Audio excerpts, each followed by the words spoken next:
여론 동향 짚어보겠습니다. 여론조사 전문가 두 분 모셨습니다.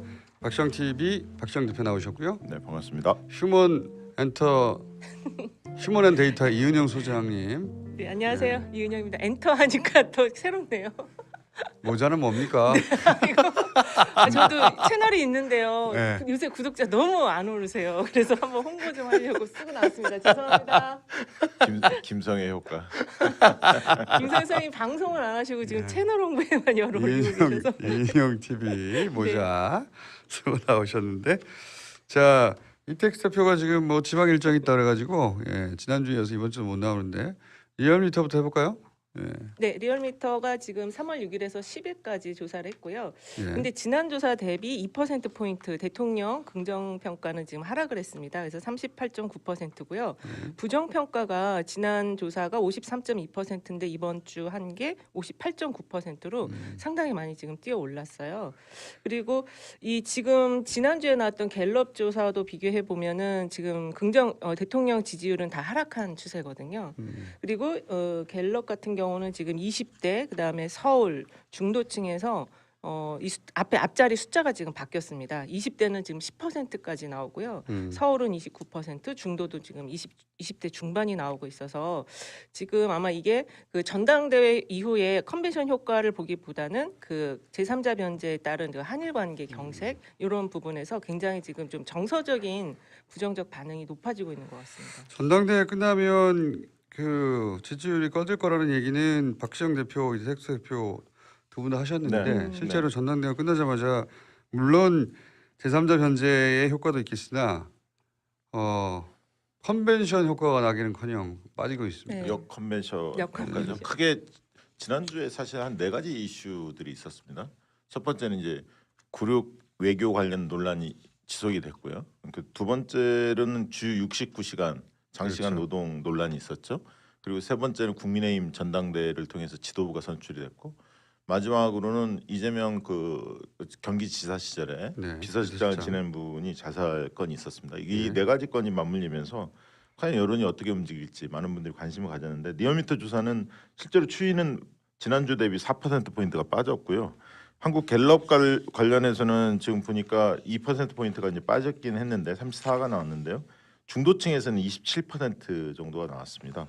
그러니까 이제 전체적으로 이따 꽃 조사도 발표하겠습니다만 전체적으로는 대통령 쪽에 집권 여당 쪽에 좀 불리한 여론들이 형성이 됐다 이렇게 볼 수 있을 것 같습니다. 그렇죠. 정당 지지율도 리얼미터 기준으로는 다시 민주당이 앞서는 조사 1.1% 정도 앞서네요. 네, 42.6 대 41.5. 그래서 민주당이 1.9%포인트가 올랐고요. 리얼미터 조사에 의하면 국민의힘은 2.8%포인트가 하락을 했습니다. 한 2주 정도 이재명 대표 때문에 민주당 망하게 생겼다고 엄청나게 기사 쏟아냈는데 오히려 이재명 대표 악재가 벌어졌는데 이재명 대표 개인으로 보자면 정당 지지율은 그렇게 다시 역전됐고 자 그런데 갤럽은 여전히 국민의힘이 높게 나오고 있습니다. 네, 그렇습니다. 지금 갤럽 조사는 3월 8, 9일 날, 그러니까 전당대회 이후에 조사가 됐는데요. 국민의힘이 38%, 민주당이 32%인데 지난 조사 대비 민주당이 29%에서 32%로 3%포인트 상승을 했고요.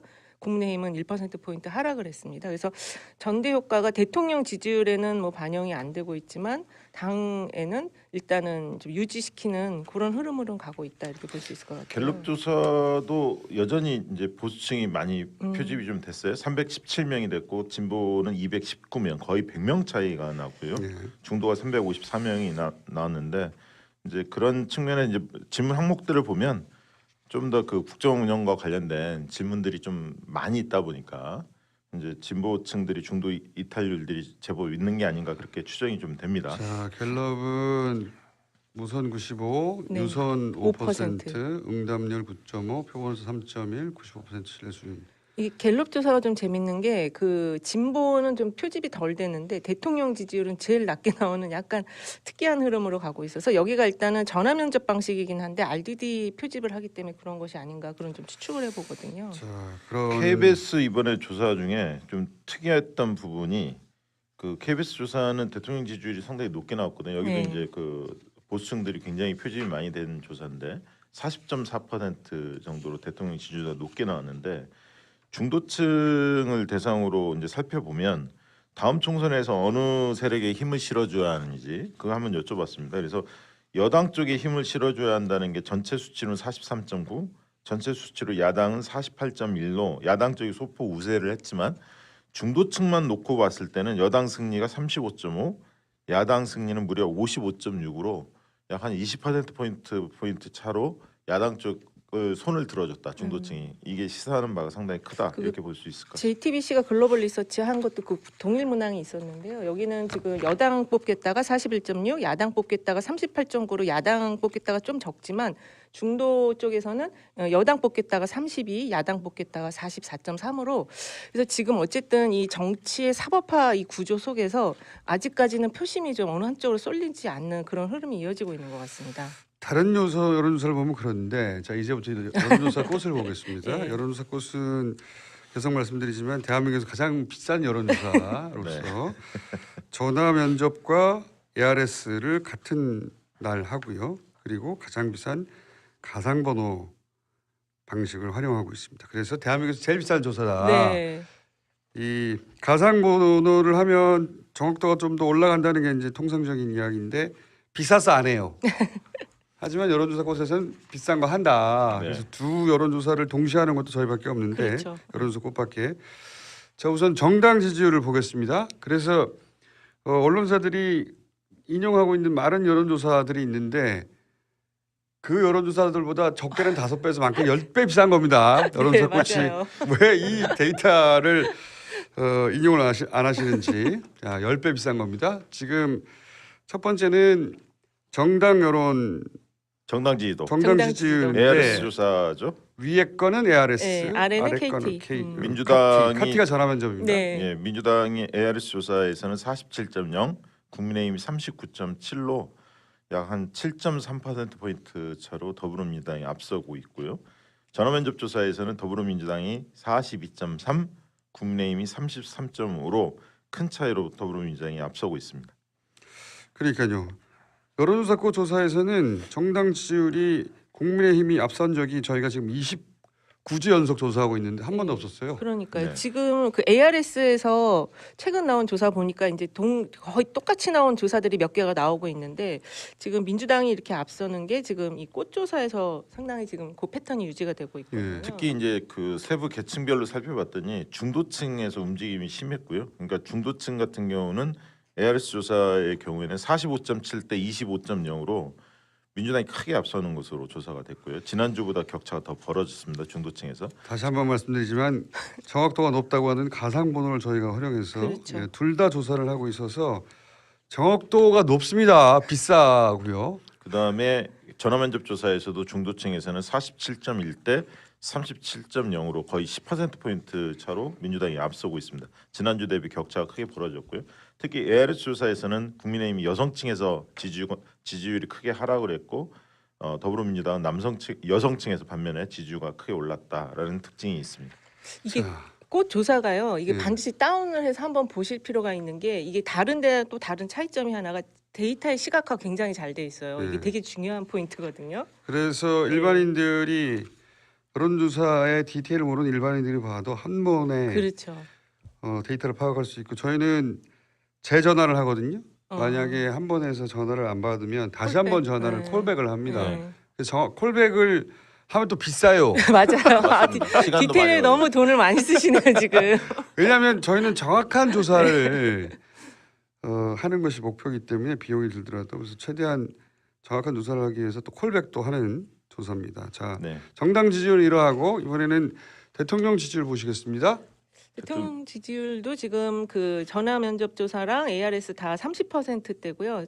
ARS는 37.6, 전화는 33.3입니다. 부정 평가는 지금 ARS는 61.2, KT는 63점인데 이게 지금 재밌는 게 KT, 그러니까 전화 면접 조사가 ARS보다 확실히 더 낮게 나오네요. 네.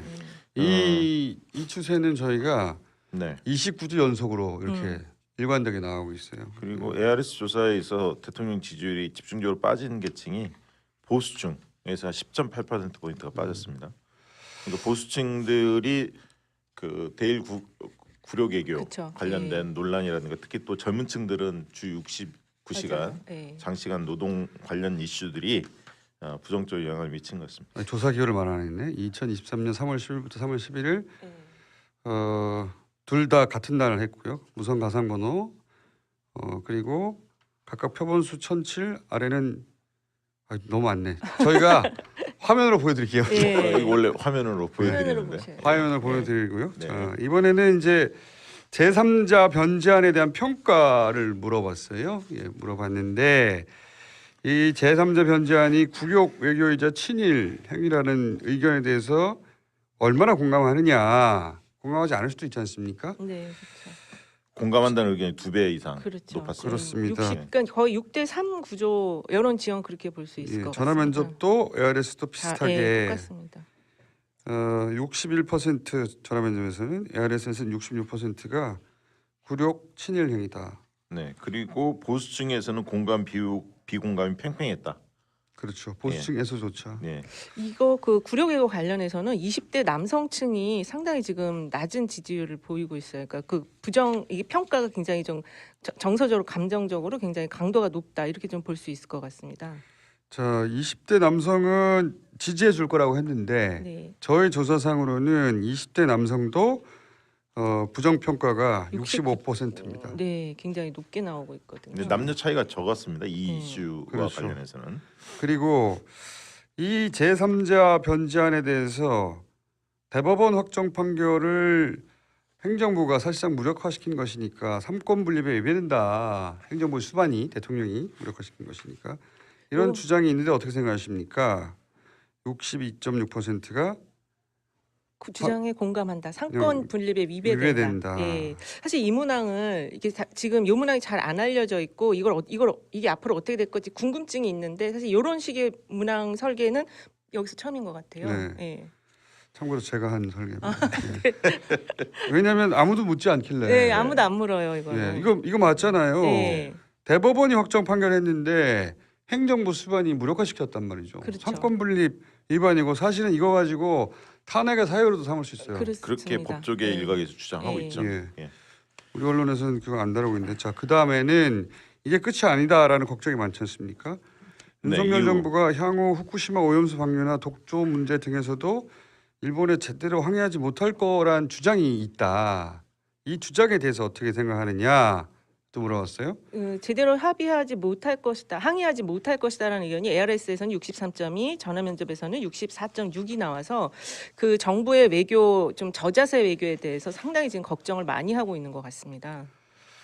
그렇죠. 네. 이 대부분 이제 60% 이상 부정적 인식 문제가 네. 많다라고 한 6대3 정도의 비율입니다. 네, 그렇습니다. 대체로 거의 비슷하게 나오고요. NS나 전화 면접이나 그리고 이제 저희가 또 하나 물어봤는데 여기까지만 오늘 해야 되겠습니다. 69시간 가지고 이제 MZ 세대가 찬성할 것이고 휴가 몰아서 쓰면 되고 뭐 이런 얘기 하잖아요. 네. 이 질문은 제가 만들었습니다. 네.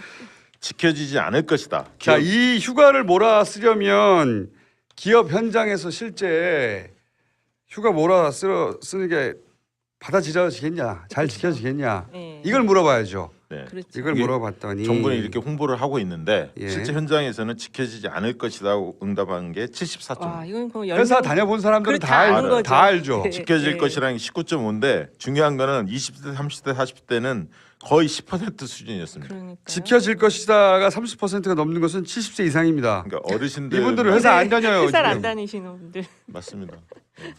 제가 오늘 오다 보니까 외교는 국익이다 이런 현수막 국내 현수막이 걸렸는데 그게 지금 먹히지 않고 있는 것 같아요. 이 자료를 보니까. 네. 전혀 안 먹히고 있습니다. 네. 자, 오늘 여기까지 하겠습니다. 두 분 감사합니다. 네, 고맙습니다.